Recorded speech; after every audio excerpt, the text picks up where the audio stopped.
Hello students, आज मैं आपको 10th क्लास का चैप्टर नंबर 1 रियल नंबर्स पढ़ाने जा रही हूँ। इस चैप्टर को पढ़ने से पहले हम पहले अपना नंबर सिस्टम एक बार देख लेते हैं। ये हमने 9th क्लास में पहले से ही पढ़ा हुआ है। तो सबसे पहले आता है हमारा नेचुरल नंबर्स। काउंटिंग के सभी नंबर्स को हम नेचुरल नंबर्स बोल सकते हैं। फॉर एग्जाम्पल 1 2 3 4 5 6 7 8 9 एंड जहाँ तक आप काउंट कर सकते हैं वहाँ तक। सो नेचुरल नंबर्स कौन से नंबर्स होते हैं? 1 2 3 4 5 6 एंड सो ऑन। अगर मुझसे पूछा जाए क्या 1.5 एक नेचुरल नंबर है, तो हम ये बोलेंगे कि ये 1.5 एक नेचुरल नंबर नहीं है। सारे के सारे पॉइंट्स वाले नंबर नेचुरल नंबर्स नहीं होते। सिर्फ 1 2 3 4 5 6 7 8 9 और आगे तक जो भी हम काउंट कर सकते हैं वो नेचुरल नंबर होते हैं, बिना पॉइंट्स वाले, बिना डेसिमल वाले। नेचुरल नंबर्स को हम n से डिनोट करते हैं। अगला नंबर सिस्टम आता है हमारा होल नंबर्स। होल नंबर्स जब हम नेचुरल नंबर्स में जीरो को भी इंक्लूड कर देते हैं तो वो हमारा होल नंबर्स बन जाते हैं। जैसे कि 0 1 2 3 4 5 6 7 एंड सो ऑन। इसको हम W से डिनोट करते हैं। नेक्स्ट नंबर सिस्टम आता है इंटीजर नंबर सिस्टम। अब इंटीजर्स नंबर्स क्या होते हैं? जब हम होल नंबर्स में नेगेटिव वाले नंबर्स भी इंक्लूड कर दे तो हमारे इंटीजर्स नंबर्स बन जाते हैं। जैसे 0 +1 तो था ही उसमें पहले से, अब -1 भी इंक्लूड कर दिया, +2 था -2 इंक्लूड कर दिया, +3 था -3 भी इंक्लूड कर दिया, +4 भी था और -4 अब इंक्लूड कर दिया पहले। तो ये बन जाते हैं हमारे इंटीजर नंबर्स। इनको डिनोट करते हैं हम I से। बट इन तीनों ही केस में हमारे पास डेसिमल नंबर्स नहीं आते, ये विदाउट डेसिमल्स होते हैं। नेक्स्ट नंबर सिस्टम आता है रैशनल नंबर सिस्टम। वो नंबर्स जो p/q की फॉर्म में लिखे जा सकते हैं उन्हें हम रैशनल नंबर्स बोलते हैं, where p and q are integers and q is not equal to 0. So, rational numbers are those numbers which can be written in the form of p/q such that p and q are integers and q is not equal to 0. q की value 0 इसलिए नहीं होती, अगर q की value 0 लिख दी जाए तो ये नंबर एग्जिस्ट नहीं करेगा। फॉर एग्जाम्पल, अब इसके एग्जाम्पल देख लेते हैं। 1/1 क्या ये एक रैशनल नंबर है? हाँ। क्यों? क्योंकि 1 भी इंटीजर है, नीचे 1 भी इंटीजर है तो एक रैशनल नंबर हो गया। 3/2 yes it is also a rational number. 5/2 is a rational number. 10/2 is a rational number and so on. यहाँ पर एक रिलेशन आता है कि सभी के सभी इंटीजर्स नंबर रैशनल नंबर होते हैं, बट सभी के सभी रैशनल नंबर इंटीजर्स नंबर नहीं होते। मैं आपको इसको बताती हूँ कैसे। अगर मैं इंटीजर्स नंबर्स के नीचे सभी के नीचे 1 1 1 करके लिख देती हूँ इस तरह से, तो ये सारे के सारे मेरे रैशनल नंबर्स बन जाएंगे। कैसे? ऊपर भी इंटीजर है, नीचे भी इंटीजर है, ऊपर भी इंटीजर है, नीचे भी इंटीजर है, तो ये सारे के सारे रैशनल नंबर बन गए। बट क्या 3/2 एक इंटीजर नंबर है? ये रैशनल नंबर हमने बोला, ये हाँ ये रैशनल नंबर है, क्या ये इंटीजर नंबर है? तो जब हम इसको डिवाइड करके आंसर देखते हैं तो 1.5 आता है। और मैंने आपको बताया था ऊपर वाले नंबर्स जो इंटीजर्स नंबर, होल नंबर और नेचुरल नंबर्स होते हैं उसमें डेसिमल इंक्लूड नहीं होते। सो इसी वजह से रैशनल नंबर्स जो हैं, सभी के सभी रैशनल नंबर इंटीजर्स नहीं होते, बट सभी के सभी इंटीजर्स रैशनल नंबर्स होते हैं। अब फिफ्थ नंबर सिस्टम आता है इरेशनल नंबर सिस्टम।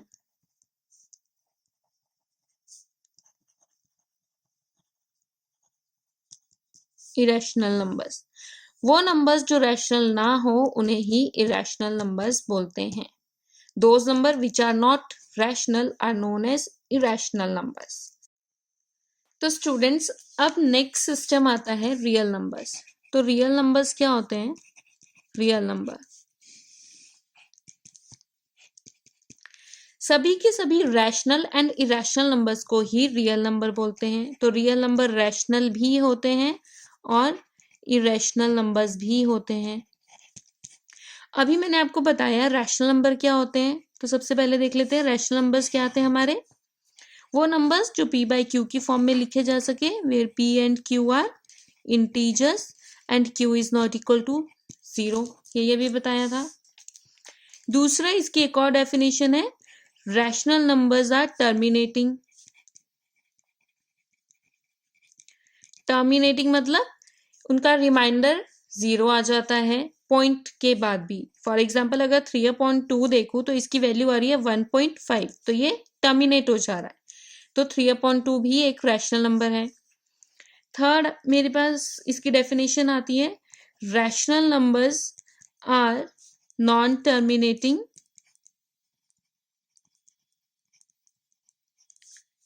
रीअकरिंग। मतलब कि डेसिमल के बाद वो टर्मिनेट नहीं हो रहा, बट नंबर बार बार रीअकर कर रहा है और इसी तरह से आगे चलता जा रहा है। 1.001 001 001 001 एंड सो ऑन। तो इस वाले नंबर को लिख सकती हूँ मैं 1.43 बार, और इस वाले नंबर को लिख सकती हूँ 1.01 बार, जो बार बार रीअकर होता रहे पर टर्मिनेट नहीं हो, तो उसे वह भी मेरे पास रैशनल नंबर होता है। अब इरेशनल नंबर क्या होते हैं, वो नंबर्स जो रैशनल ना हो। फॉर एग्जाम्पल √2 ये इरेशनल नंबर है, √3 ये भी इरेशनल नंबर है, and so on. √5 irrational number है, √7 इरेशनल नंबर है, एंड सो ऑन। दूसरी नॉन टर्मिनेटिंग नॉन रीअकरिंग।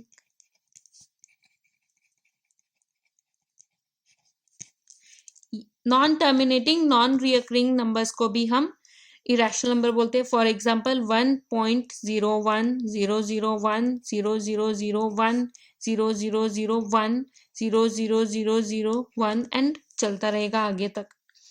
तो ये दोबारा रिपीट नहीं कर रहा, मतलब 01 नहीं आ रहा, आगे 01 001 आ रहा है, तो ये आ जाएगा मेरे पास नॉन टर्मिनेटिंग। ये तो टर्मिनेट भी नहीं हो रहा है और रीअकर भी नहीं कर रहा, तो इस वजह से ये नंबर इरेशनल नंबर हो जाएगा। एक सबसे इंपॉर्टेंट एग्जांपल देती हूँ, 22/7 हमारी पाई की वैल्यू होती है 22/7। अब हम बोलेंगे 22/7 तो p बाई क्यू की फॉर्म में लिख सकते हैं हम 22/7 को, तो ये नंबर इरेशनल क्यों हुआ, ये नंबर रैशनल क्यों नहीं हुआ? क्योंकि जब हम 7 से 22 को डिवाइड करेंगे तो हमारे पास वैल्यू आएगी 3.141592653 और आगे तक चलती रहेगी। तो ये आगे तक खत्म ही नहीं हो रहा, जब से ये डिवाइड करता ही जा रहा है, करता ही जा रहा है। ये ना तो टर्मिनेट हो रहा है और ना ही रीअकर कर रहा है। इसी वजह से हमारा पाई जो होता है वो एक इरेशनल नंबर होता है, ना कि रैशनल नंबर।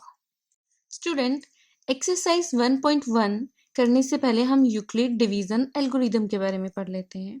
तो सबसे पहले हमें पता होना चाहिए एल्गोरिदम होता क्या है। तो एल्गोरिदम, जब हम किसी भी प्रॉब्लम को सॉल्व करते हैं तो उस प्रॉब्लम को सॉल्व करने में जितने भी स्टेप्स यूज किए जाते हैं उसे ही एल्गोरिदम बोलते हैं। Means steps used for solving a problem is known as algorithm. Second one आता है लेमा। जब हम किसी एक प्रूवन स्टेटमेंट को यूज करते हैं किसी दूसरी स्टेटमेंट को प्रूव करने के लिए तो उसे ही लेमा बोला जाता है। So lemma is a proven statement used to prove another statement. Third one is Euclid division lemma. Euclid division lemma की हेल्प से ही हम यूक्लिड डिवीजन एल्गोरिदम का यूज कर सकते हैं। For example, if we have a and b, two positive unique integers, and a is greater than b, then a can be written as b into q plus r, where r is greater than equal to 0 and less than b. Here a is known as dividend, B is known as divisor, Q is known as quotient and R is known as remainder. Where जो Q और R है वो हमारे एक whole number होंगे. अब जब Q और R होल नंबर है तो Q और R जीरो भी हो सकते हैं, क्योंकि मैंने अभी आपको पीछे बताया था whole numbers 0, 1, 2, 3, 4 and so on, सारे के सारे नंबर्स होल नंबर होते हैं. अब इस लेमा की हेल्प से हम अपना HCF निकाल सकते हैं दो नंबर्स का. तो HCF निकालने के लिए हमारे पास कुछ स्टेप्स होते हैं. Steps use to find HCF of two numbers. तो स्टेप नंबर 1 अप्लाइड. हमने अभी ऊपर मैंने आपको बताया था इस लेमा की हेल्प से ही मैं यूक्लिड डिवीजन एल्गोरिदम का यूज कर सकती हूँ. तो स्टेप नंबर 1 में applied Euclid division lemma to A and B. कोई A और B कोई भी दो पॉजिटिव इंटीजर्स हैं.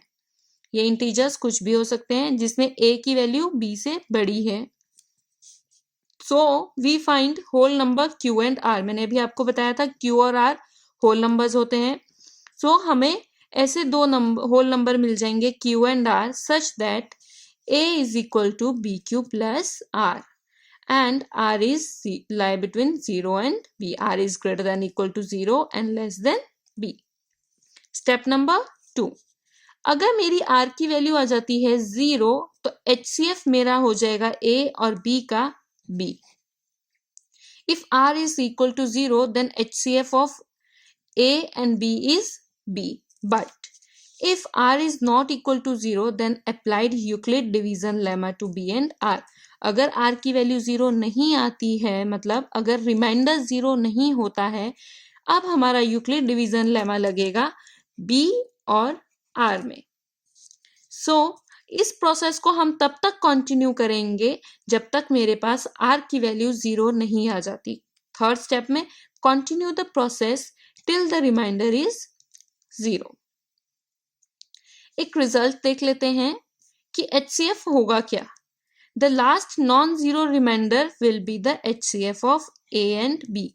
इस प्रोसेस को करने के बाद जो भी लास्ट नॉन जीरो रिमाइंडर होगा वही मेरा A और B का HCF आ जाएगा. पहले एक छोटे सा एग्जाम्पल लेके देखते हैं. फॉर एग्जाम्पल मुझे HCF निकालना है 2 और 5 का. तो हम कैसे निकालेंगे. तो साइड में पहले मैं डिवाइड कर देती हूँ 5 को 2 से. जब 2 से 5 को डिवाइड कर रहे हो तो मेरे पास क्वोशंट आ रहा है 2, 4 मल्टीप्लाई बाय 1. तो रिमाइंडर आ गया 1. ये मेरा रिमाइंडर हो जाएगा, ये मेरा क्वोशंट आ जाएगा. तो इस तरह से देखा जाए, और मैंने बोला था पीछे कि A is greater then B होना चाहिए. तो इधर A की वैल्यू 5 है और B की वैल्यू 2 है, और A is equal to BQ plus R होगा. तो A की जगह क्या था मेरा 5. 5 इज इक्वल टू B की जगह है 2. यहाँ से डिवाइड करने पर मेरे पास क्वोशंट आ रहा है 2 प्लस रिमाइंडर आ रहा है 1. तो यह आ गया मेरे पास यूक्लिड डिवीजन लेमा का यूज करने से. बट हमने पीछे बोला था कि ये तब यूक्लिड डिवीजन लेमा का यूज तब तक करते जाना है जब तक मेरे पास रिमाइंडर की वैल्यू 0 ना आ जाए. पर यहाँ तो रिमाइंडर 1 आ रहा है. अब यूक्लिड डिवीजन लेमा लगेगा इस 2 और रिमाइंडर 1 के लिए. अब मुझे पता है 2 और 1 में 2 ग्रेटर है और 1 स्मॉलर है. तो 2 कैन बी रिटन एज, यहाँ पर अब A की वैल्यू 2 है, B की वैल्यू 1 है, 1. अब जब मैं 1 से 2 को डिवाइड करूंगी तो 2 पर 2 मेरा क्वोशंट आ जाएगा 2 और 0 रिमाइंडर आ जाएगा. तो 1 इंटू क्वोशंट 2 प्लस रिमाइंडर 0. अब इसके बाद यहाँ पे हम अपने स्टेप्स को स्टॉप कर देंगे. So therefore HCF of 2 and 5 is equal to, पीछे मैंने बोला था कि जो लास्ट नॉन जीरो रिमाइंडर होगा वही मेरा HCF होगा. अब लास्ट नॉन जीरो रिमाइंडर ये वाला तो 0 आ गया, तो इससे ऊपर वाला ही नॉन जीरो है, तो यही मेरा HCF होगा. तो HCF of 2 and 5 is equal to 1. अब हम एक्सरसाइज 1.1 के फर्स्ट क्वेश्चन पे चलते. तो हमारा क्वेश्चन नंबर 1 है use Euclid's division algorithm to find the HCF of 135 and 225. तो इसका सॉल्यूशन करते हैं हम, स्टेप वाइज करेंगे। तो स्टेप नंबर 1 देख लेते हैं। हमें पता है since 225 is greater than 135, so we apply Euclid division lemma to 225 and 135.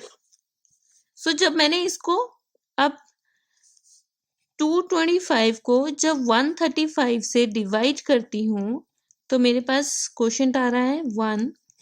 इसको सॉल्व करने के बाद 0, 12 में से 3 गए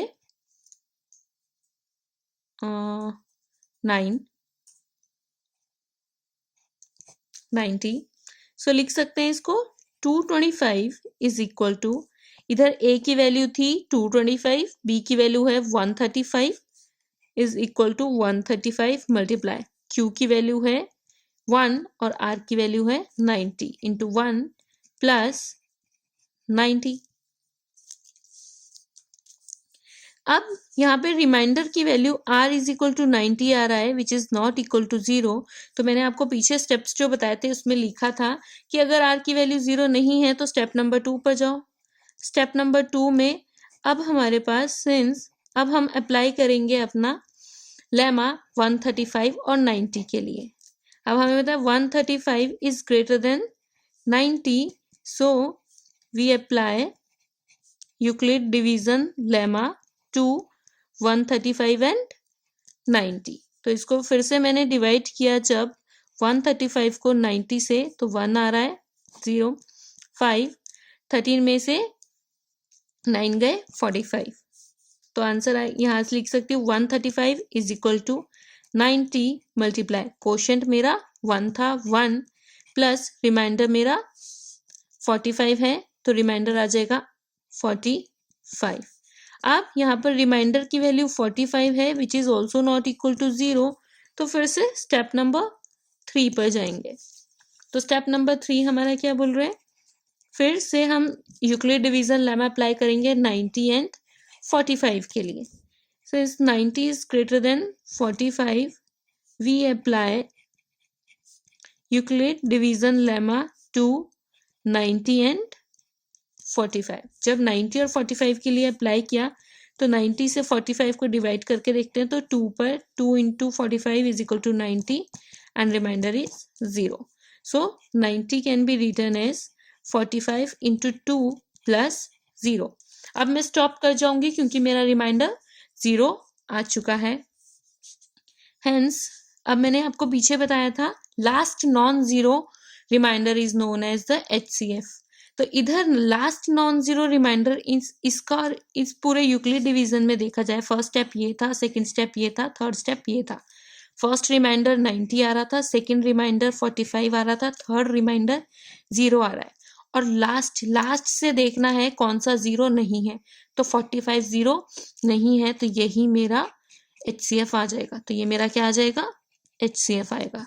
so hence therefore HCF of 225 and 135 is equal to 45. So student, question number 2 है, show that any positive integer is of the form 6q plus 1, 6q plus 3 or 6q plus 5 where q is some positive integer. So इसका proof भी हम Euclid division algorithm की help से ही proof करेंगे।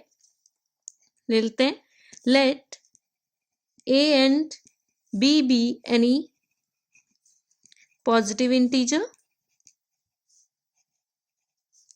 and b की value हम 6 ले लेते हैं, b is equal to 6. So step number 1, by Euclid division lemma we know that a is equal to bq plus r and r की value lie करती है 0 और b के बीच में, r is greater than equal to 0 and less than b।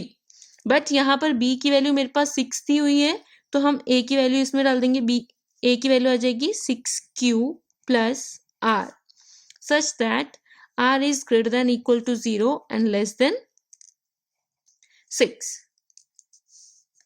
Step number 2. अब हमें पता है as r is greater than equal to 0 and less than 6, then r can be, r की वैल्यू क्या क्या हो सकती है? 0, 1, 2 और 3 और 4 और 5. या तो 0 हो सकती है, या 1 हो सकती है, या 2 हो सकती है, या 3 हो सकती है, या 4 हो सकती है, या फिर 5 हो सकती है. सो a कैन बी, अगर मैं r की वैल्यू 0 डालती हूँ इधर तो a की वैल्यू 6q आ जाएगी, 6q प्लस 0 टाइप. अगर मैं r की जगह 1 डालती हूँ तो a की वैल्यू 6q प्लस 1 हो सकती है. अगर मेरी r की वैल्यू 2 है तो a की वैल्यू 6q प्लस 2 होगी. अगर r की वैल्यू 3 है तो a की वैल्यू 6q प्लस 3 होगी. अगर r की वैल्यू 4 है तो a की वैल्यू 6q प्लस 4 आ जाएगी. और अगर r की वैल्यू हमारे पास 5 है तो a की वैल्यू आ जाएगी 6q प्लस 5. तो a की ये 5 वैल्यू में से कोई भी वैल्यू हो सकती है. बट इफ अगर a की वैल्यू 6q प्लस 0 या फिर 6q प्लस 2 और 6q प्लस 4 होती है तो ये तो मेरे इवन नंबर्स आ गए. कैसे? क्योंकि इन नंबर्स को मैं 2 के मल्टीपल की फॉर्म में लिख सकती हूँ. 6q को लिख सकती हूँ 2 इंटू 3q, तो ये 2 का मल्टीपल आ गया. इसको भी 2 इंटू 3q प्लस 1 लिख सकती हूँ, ये भी 2 का मल्टीपल आ गया. और इसको भी 2 इंटू 3q प्लस 2 लिख सकती हूँ और ये भी 2 का मल्टीपल आ गया. और हमें पता है जो भी नंबर 2 के मल्टीपल में लिखा जा सकता है वो एक इवन नंबर होता है. तो ये सारे नंबर इवन नंबर हुए. So a is equal to 6q plus 0, 6q plus 2 and 6q plus 4 are even number.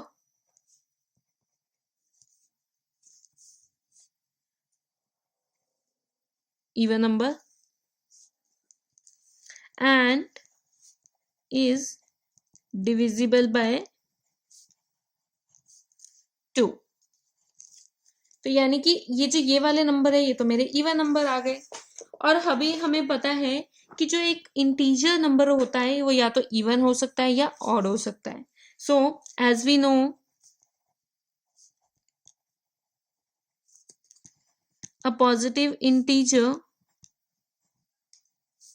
can be either even or odd. Therefore, any odd integer, अब इसमें बोला है पॉजिटिव इंटीजर या तो इवन हो सकता है या ऑड हो सकता है. हमें पता है ये सारे के सारे इंटीजर्स ही थे जिसमें से ये वाले इंटीजर्स मेरे इवन आ गए. तो यानी कि जो बचे हुए इंटीजर्स है जो कि 6q प्लस 1, 6q प्लस 3 और 6q प्लस 5 है वो मेरे ऑड इंटीजर्स ही होंगे. So therefore any odd integer can be written in the form of 6q plus 1, 6q plus 3 and 6q plus 5. तो ये लिख रही हूँ therefore any odd integer can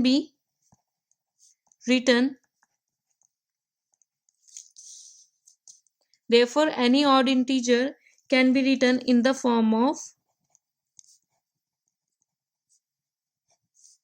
6q plus 1 or 6q plus 3 or 6q plus 5 where q is some positive integer.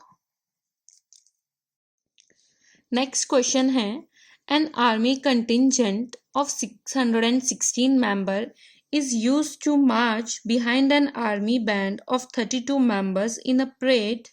The two groups are to march in the same number of columns. What is the maximum number of columns in which they can march? मैंने यहाँ पर पूरा question नहीं लिखा है क्योंकि पूरा question book में दिया है.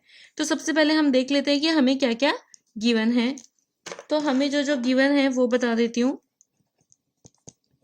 Number of army contingent members is equal to 616. Number of army band members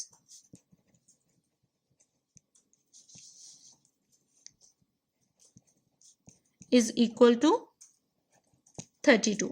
अब हमें क्या निकालना है? हमें निकालना है HCF, क्योंकि HCF ही हमें बताएगा कि मैक्सिमम नंबर ऑफ कॉलम जिसमें वो मार्च कर सकते हैं. सो therefore HCF of 616, 32 gives us the maximum number of columns in which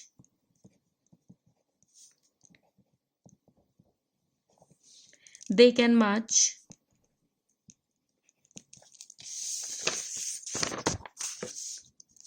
With the help of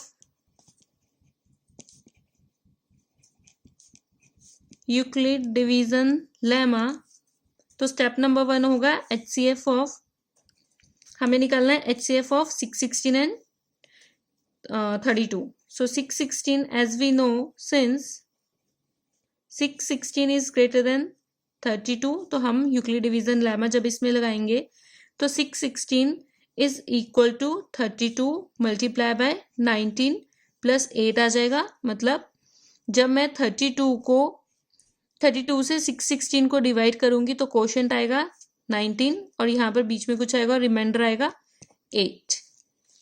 अब रिमाइंडर मेरा 0 के इक्वल नहीं है, तो नेक्स्ट जो यूक्लिड डिवीजन लेमा लगेगा वो 32 और 8 के लिए लगेगा. So 32 is equal to 8 into 4 plus 0. अब यहाँ पर यूक्लिड डिवीजन लेमा में रिमाइंडर 0 आ चुका है, तो मेरा HCF हमें पता लग गया. तो 0 से ऊपर वाला जो रिमाइंडर होगा वही मेरा HCF आ जाएगा. So therefore HCF of 616 is equal to 616 and 32 is equal to 8 आ जाएगा. Hence the maximum number of column in which they can march is equal to 8 आ जाएगा. स्टूडेंट्स, अगला क्वेश्चन नंबर 4 है. use Euclid's division lemma to show that the square of any positive integer is either of the form 3m or 3m plus 1 for some integer m. तो इसमें भी हम Euclid division लेमा का use करेंगे. So हमें पता है by Euclid division lemma a is equal to bq plus r and r is greater than equal to 0 and less than b. Here put b is equal to 3, so a की value आ जाएगी 3q plus r. So r की value आ जाएगी 0 से लेके 3 के बीच में. अब इसमें स्टेप नंबर 1 देख लेते हैं. यहाँ पर आर की वैल्यू 0 से 3 के बीच में लाई कर रही है. सो आर कैन बी, आर की वैल्यू क्योंकि इक्वल टू 0 भी है, 0 भी हो सकती है, 1 भी हो सकती है और 2 भी हो सकती है. पीछे मैंने आपको बताया था आर और बी होल नंबर होते हैं, तो whole number 0, 1, 2, 3 and so on. But r की वैल्यू लेस देन 3 है, तो लेस देन 3 से छोटा नंबर 2 आएगा. तो आर की वैल्यू 0, 1, 2, 1 और 2 हो सकती है. सो ए की वैल्यू मेरे पास, ए की वैल्यू यहाँ पर आर की वैल्यू जब 0 डाल रही हूँ तो ए की वैल्यू 3q आ रही है. अगर आर की वैल्यू 1 डालती हूँ तो ए की वैल्यू 3q प्लस 1 आएगी. और अगर आर की वैल्यू 2 डालती हूं तो ए की वैल्यू 3q प्लस 2 आ जाएगी. तो ए की वैल्यूज यहां से ये आ गई. So if a is equal to 3q, then by question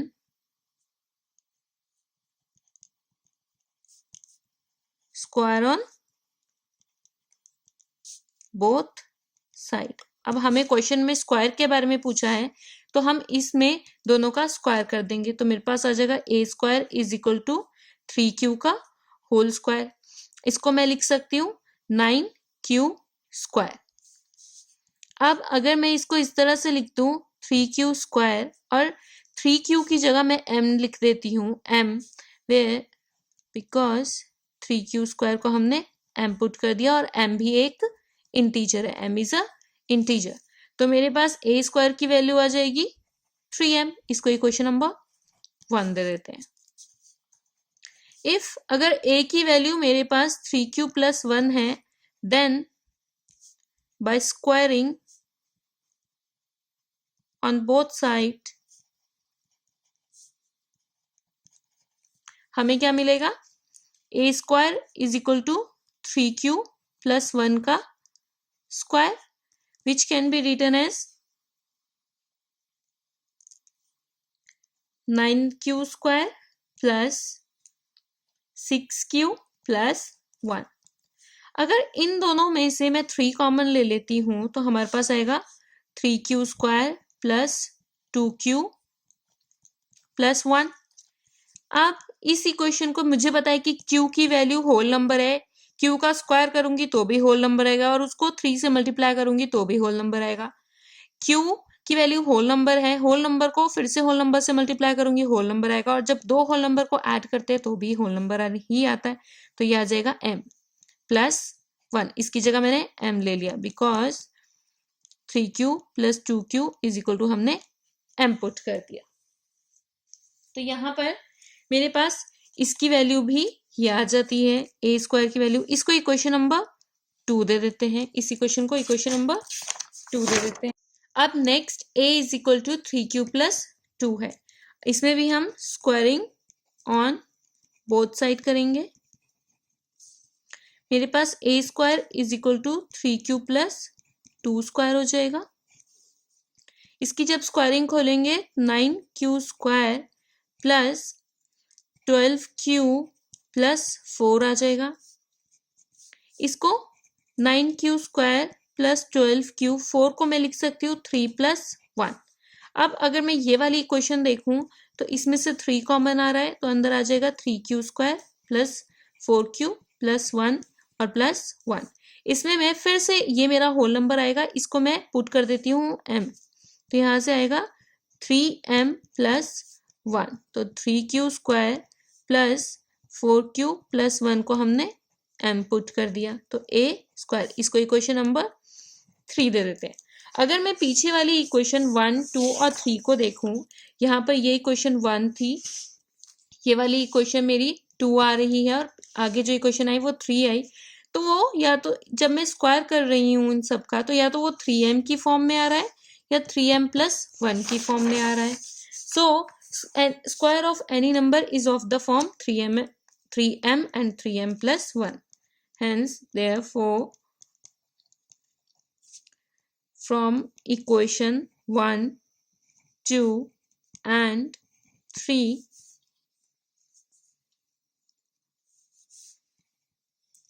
we get square of any positive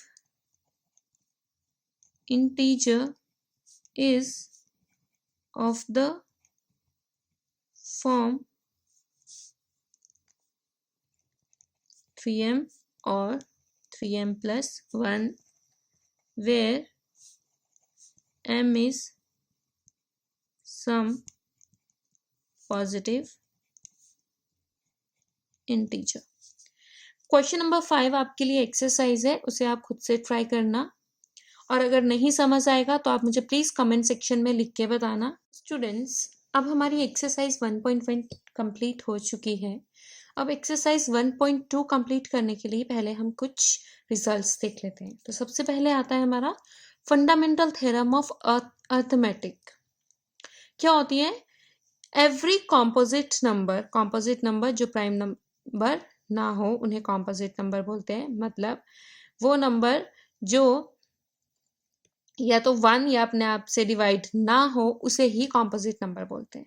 every composite number can be expressed as a product of prime number and its factorization is unique. मतलब कोई भी number जो है वो exist करता है as a product of prime number और उसकी फैक्टराइजेशन हमेशा यूनिक होती है। फॉर एग्जाम्पल मेरे पास नंबर दिया है 32,760। सबसे पहले इसकी फैक्टराइजेशन करके देख लेते हैं। अब हम यहाँ पे फैक्टराइजेशन कर रहे हैं। हम हमेशा प्राइम नंबर से ही डिवाइड करेंगे, तो सबसे पहले 2 प्राइम नंबर देखते हैं, सबसे छोटा प्राइम नंबर, और ये 2 से डिवाइड हो रहा है, तो 1 6 3 8 0, तो ये आया।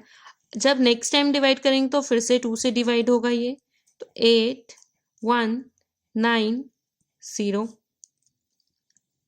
फिर से ये 2 से डिवाइड हो रहा है, 4 0 9 5। अब नेक्स्ट प्राइम नंबर 5 से, क्योंकि एन में 5 है तो ये 5 से डिवाइड होगा, तो 8 1 45 is 9. Next it is divisible by 3 because sum of these number is 3, and when sum is divisible by 3 so number is divisible by 3, तो 3 से इसको डिवाइड कर देते हैं, 2 7 3। अब 273 क्या ये 3 से डिविजिबल है?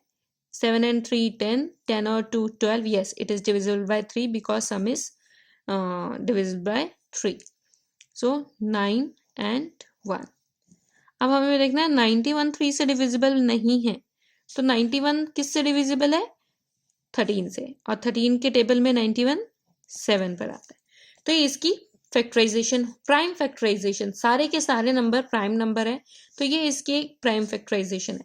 सो 2 आ रहा है 3 टाइम्स, तो इसको लिख सकती हूँ 2 raised to the power 3। 3 आ रहा है 2 टाइम्स, 3 इंटू 3 का स्क्वायर। 5 आ रहा है एक बार, तो 5 मल्टीप्लाई बाय 7 मल्टीप्लाई बाय 13। तो अब यहाँ पर देख रहे हैं तो 32,716 की प्राइम फैक्टराइजेशन हमने कर दी है, वो आ रही है 2 raised power 3, 3 square, 5 into 5 into 7 into 13, और ये फैक्टराइजेशन हमेशा यूनिक होगी, ऑर्डर का मैटर नहीं करता है। मतलब 13 पहले भी आ सकता है, 7 पहले भी आ सकता है, 2 raised power 3 बाद में भी आ सकता है, इससे कोई फर्क नहीं पड़ता, पर फैक्टराइजेशन जब करेंगे तो ये ही नंबर्स आएंगे और कोई नंबर नहीं आएंगे। अब हम आगे चल के एक फॉर्मूला देख लेते हैं जो हमारा आगे यूज होने वाला है। HCF ऑफ 2 नंबर्स, जब हम कोई 2 नंबर A और B ले रही हूँ तो उसका HCF निकालूंगी जब, और LCM जब उसका निकालेंगे तो उन दोनों का प्रोडक्ट उन दोनों नंबर्स के प्रोडक्ट के ही इक्वल आ जाता है, यानी कि HCF of A, B into LCM of A, B is equal to A multiply by B। अब ये HCF होता क्या है? अभी तो हमने पीछे यूक्लिड डिवीजन से देखा है, अब यहाँ पर HCF हम निकालेंगे प्राइम फैक्टराइजेशन की हेल्प से। The product of smallest power of each common prime factor is known as a HCF, and LCM is product of the greatest power of each prime factor involved is known as LCM। LCM तो सभी को पता होता है, HCF को मैं आपको इस वाले क्वेश्चन में करके बताती हूँ कि HCF कैसे निकालेंगे। फॉर एग्जाम्पल मुझे पूछा है find the HCF and LCM of 96 and 404 by the prime factorization method. तो सबसे पहले हम 96 का प्राइम फैक्टराइजेशन मेथड मैंने अभी आपको पीछे बताया, तो 96 का सबसे पहले प्राइम फैक्टराइजेशन कर लेते हैं। तो हमें पता है ये 2 से डिवाइड हो रहा है, 4 8, फिर से 2 से डिवाइड होगा, 2 4, फिर से 2 से डिवाइड हो रहा है, 1 2, फिर से 2 से डिवाइड हो रहा है, 6 एंड फिर से 2 से डिवाइड होगा 3। तो ये इसकी प्राइम फैक्टराइजेशन आ चुकी है। तो 96 की प्राइम फैक्टराइजेशन जब मैंने की तो मेरे पास लिख के आ रहा है 2 raised to the power 5 multiply by 3। वैसे ही अब मैं 404 की जब प्राइम फैक्टराइजेशन करूंगी तो सबसे पहले 2 से होगा, तो 202, फिर 2 से डिवाइड करूंगी तो 101, और 101 अपने आप में ही एक प्राइम फैक्टर है, तो इसका किसी से डिविजिबल नहीं, ये किसी और से डिवाइड नहीं होगा, तो यहीं पे इसको स्टॉप कर देंगे। तो 404 का प्राइम फैक्टराइजेशन आ गया 2⁻² मल्टीप्लाई में 101। अब HCF के ऊपर डेफिनेशन थी product of the smallest power of each common prime factor. अब हमें देखना है इसमें और इसमें कॉमन क्या क्या चीजें, इसमें 2⁵5 है, इसमें 2⁻² है, बट मुझे तो स्मॉलेस्ट लेना है। स्मॉलेस्ट तो 2⁻² आ रहा है, तो इसमें से 2⁻5 में से 2⁻² निकाल दूंगी, तो 2⁻² हमने निकाल दिया। और यहाँ से भी इसके अलावा क्या इन दोनों में से कुछ और कॉमन है? नहीं। इसमें 3 है बट इसमें 3 नहीं है, इसमें 101 है बट इसमें 101 नहीं है। इसी वजह से हमारे पास जो कॉमन आया वो सिर्फ 2⁻² ही आया। सो HCF ऑफ 96 एंड 404 जो होगा वो 2⁻² आ जाएगा। अब LCM का देख लेते हैं, तो LCM ऑफ 96, 404 वो क्या आएगा? ऊपर पहले डेफिनेशन देख लेते हैं। Product of the greatest power of each prime factor involved, मतलब प्रोडक्ट ऑफ ग्रेटेस्ट पावर का प्रोडक्ट और ईच प्राइम फैक्टर जो कि इन्वॉल्व है। अब इसमें और इसमें ग्रेटेस्ट पावर क्या है? 2⁻3 यानी कि LCM 2⁻5। इसमें और इसमें 2 की पावर में सबसे ग्रेटेस्ट पावर आ रही है 2⁻5, तो 2⁻2 नहीं लेंगे, 2⁻5 लेंगे LCM के लिए, तो 2⁻5 आ गया। इसमें 3 की कोई पावर नहीं है तो 3⁻0 लिख लेती हूँ। तो इन दोनों को अगर कंपेयर करूं तो 3⁻1 बड़ा है और 3⁻0 छोटा है, तो मल्टीप्लाई बाय 3 एक और फैक्टर आ जाएगा। इसमें 101 है, इसमें नहीं है, तो 101 की पावर 0, क्योंकि 101 की पावर 0 करेंगे तो 1 ही आता है। तो ये जस्ट मैंने आपको दिखाने के लिए यहाँ पर लिखा है, वैसे ये नहीं लिखते। तो इन दोनों का कंपैरिजन किया तो ग्रेटेस्ट पावर तो 101 में आ रही है, इसमें तो आ नहीं रही है क्योंकि उसमें ऊपर कॉमन नहीं लिखा है। HCF में कॉमन लिखा था, इसमें कॉमन नहीं लिखा, तो सारे के सारे फैक्टर्स को इन्वॉल्व करेंगे इसमें, तो 3 × 101, तो ये इसका LCM आ जाएगा। इसका LCM हम एक और मेथड से निकाल सकते हैं, और वो कौन सा वाला है? ये वाला। अब मेरे पास हमें पता है HCF मुझे दिया हुआ है, HCF of 96, 404 is equal to 2⁻2 दिया है। मुझे LCM निकालना है और मुझे रिजल्ट पता है कि HCF of A, B multiply by LCM of A, B is equal to A into में B। अगर कंपेयर किया जाए तो A की वैल्यू 96 है, B की वैल्यू 404 है, तो यहाँ पर HCF की वैल्यू आ जाएगी 2 का स्क्वायर मल्टीप्लाई LCM आ जाएगा 96, 404 which is equal to 96 multiply by 404। अब यहाँ से LCM की वैल्यू आ जाएगी 96, 404।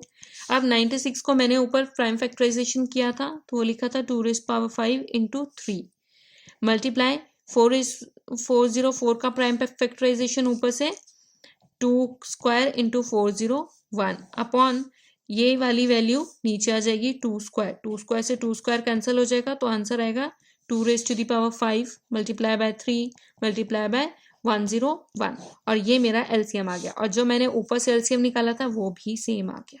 तो ये दोनों वैल्यू प्रूव भी हो गई कि LCM of 96, 404 is 2⁻5 × 3 × 101।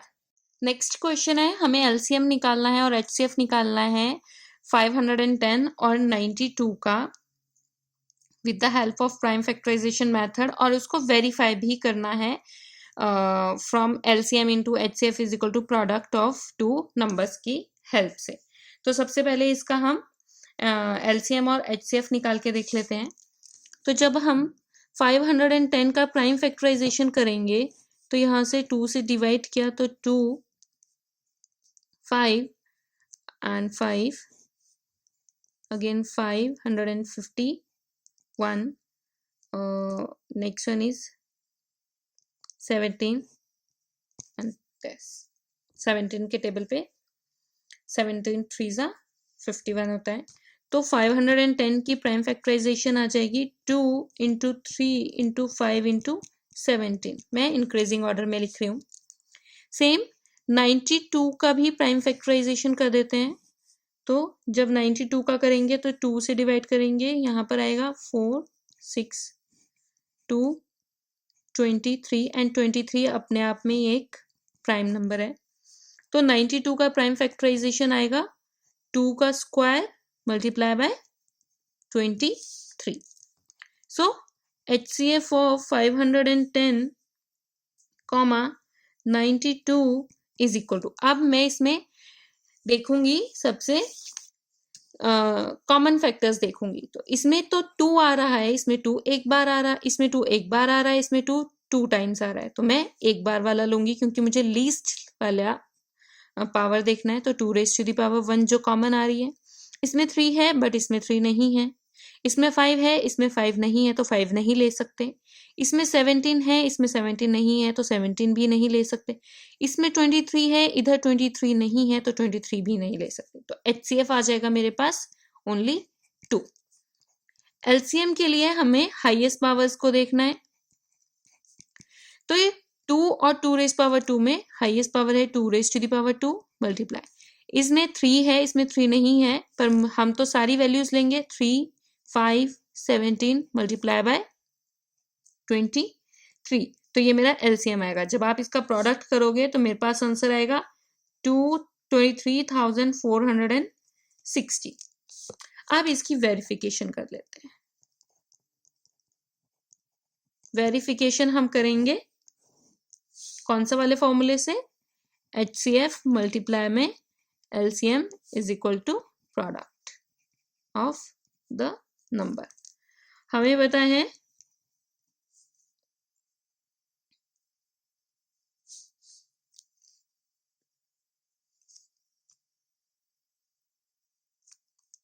HCF of 510, 92 is equal to 2. LCM of 510, 92 is equal to 23,416, and the product of 510, 92 is equal to 510 into 2, 92 is equal to 46,920। ये होता है इसका, ये इसका प्रोडक्ट आएगा। जब आप प्रोडक्ट दोनों को मल्टीप्लाई करके देखोगे तो ये प्रोडक्ट आएगा। सो अब फॉर्मूला हमारे पास ये है। तो अगर हम लेफ्ट हैंड साइड ले ले फॉर्मूला की, तो HCF मल्टीप्लाई में LCM कर दे तो 2 into 23,460 is equal to 0, 2, 9, 6 and 4, which is equal to 510 multiplied by 92. Hence